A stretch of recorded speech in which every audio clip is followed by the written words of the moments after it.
stupéfait également. Et tu l'es assez fréquemment, Nathalie Schran, à la rencontre des talents et de l'excellence artisanale française. Hein. Et aujourd'hui, la haute joaillerie, on va dire. Joaillerie de talent. Et je vais vous faire rêver, mesdames, grâce à un homme, Philippe Tournaire. Faire rêver grâce à un homme. Oui, grâce à un homme, une fois de plus. Et il s'est installé du côté de Montbrison, juste à côté de Savigny, vous allez le voir sur la carte. Ses créations s'arrachent place Vendôme, à Paris ou encore à Pékin depuis novembre dernier. En 4 mois, ils ont ouvert 4 boutiques.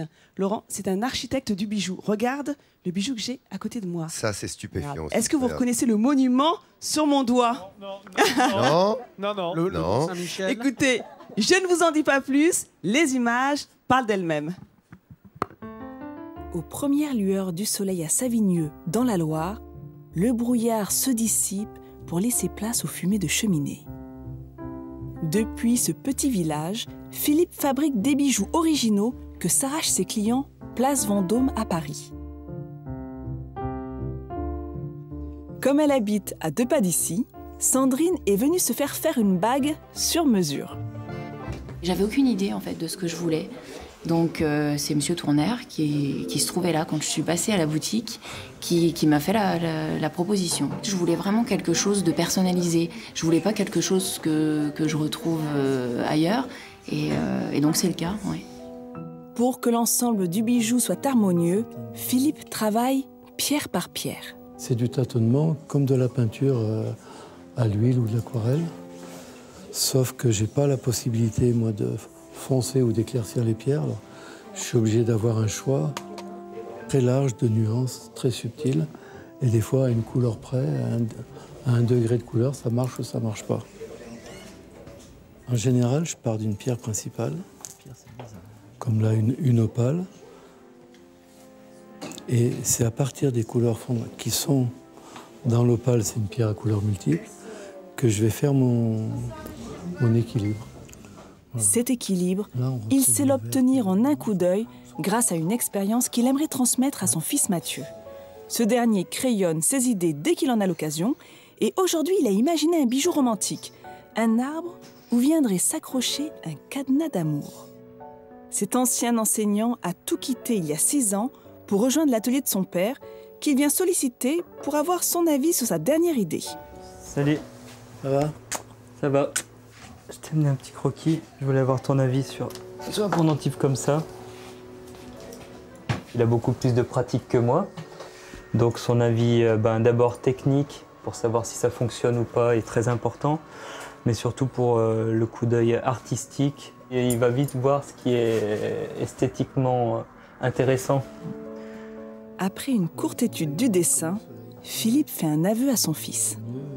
Je peux le dire sans aucune... parce que je ne l'ai pas dit souvent, mais qui se débrouille beaucoup mieux que ce que je pouvais imaginer.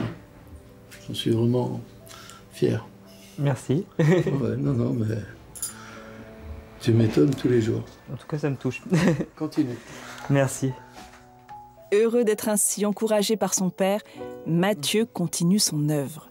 Le dessin change de main et passe du crayon de Mathieu à la souris de Pauline qui modélise le bijou en 3D.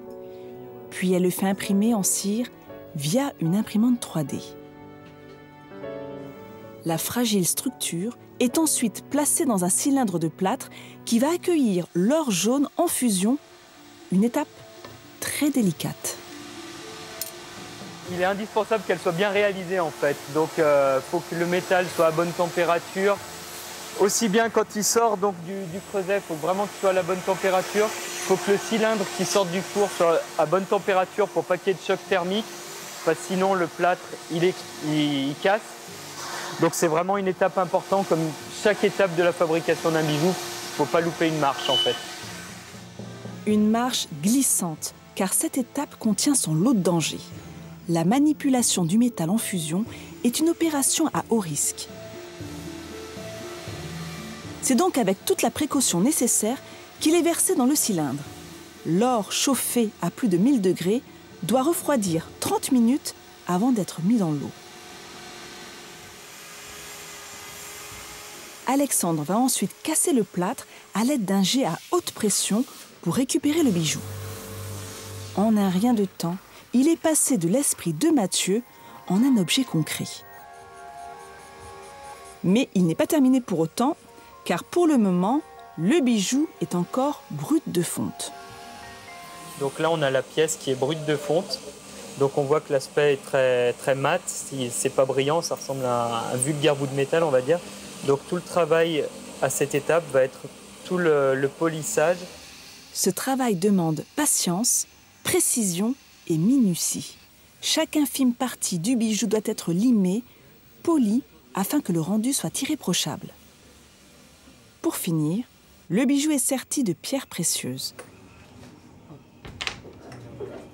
Là encore, le travail demande de la précision et des outils un peu spéciaux. On utilise des binoculaires, donc des sortes de microscopes de manière à être le plus précis possible. Alors pour deux raisons, pour des raisons de qualité et aussi pour des raisons de... il faut être très précis parce qu'un mauvais mouvement et on pourrait casser la pierre, la rayer, l'abîmer ou mal faire l'empreinte de la pierre dans le métal tout simplement. Le bijou terminé, il ne manque plus que la touche finale, le fameux cadenas d'amour.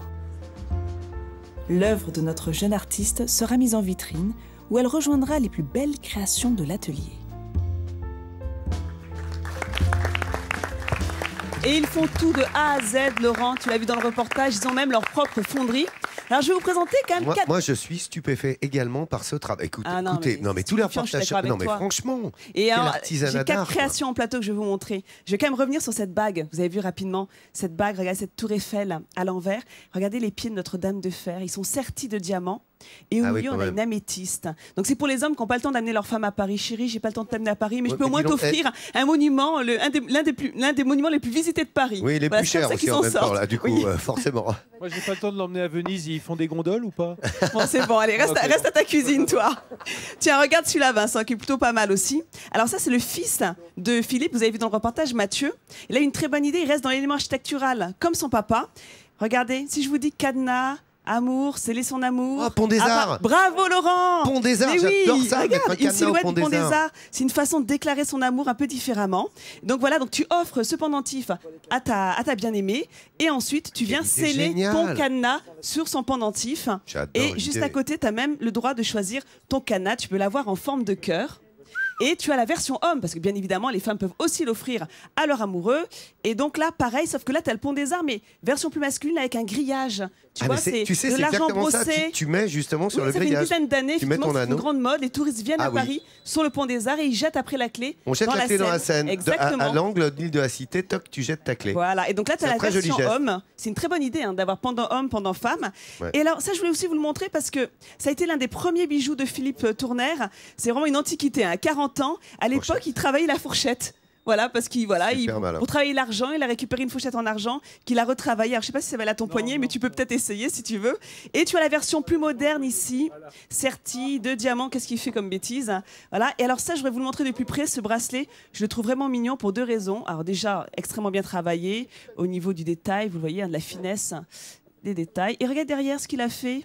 Il a mis les mains de ses petits-enfants et les petits pieds de ses petits-enfants qu'il a gravés dans le bijou. C'est pas beau ça? C'est pas mignon? C'est très créatif. Alors bien évidemment... Ah oui, mais oui, Monsieur Nathalie. Tournaire est en plateau, venez à côté de moi. Talent Midi en France, attendez-vous. Alors vraiment, bravo, bravo. En plus, la relève est assurée, donc on est tous rassurés. Il y a beaucoup d'idées, il y a beaucoup de créations. Voilà, donc c'est un savoir-faire rouennais qui s'exporte et bientôt la première boutique aux États-Unis. Donc bravo. Vous êtes un Talent Midi en France. Félicitations, monsieur, bravo. Dans notre émission Midi en France. Merci à vous. Génial, bravo, remarquable. Alors, le coup du Pont des Arts, alors ça me... Et attendez, vous n'avez pas vu, il fait des châteaux, il fait... Non mais c'est incroyable. Et le Pont des Arts, ça paraît aux touristes du monde entier. Mais bien Quand on vient à Paris, on va au Pont des Arts. Pour les femmes, on scelle son amour. Et le homme est très bien aussi avec le grillage, j'adore. Et voilà, et alors il fait des châteaux à tomber par terre. Voilà, il fait des répliques de châteaux. Sur France3.fr, notre page Facebook Midi en France officielle. C'est comme ça, franchement. Hop, une fois de plus du talent, bien joué Nathalie.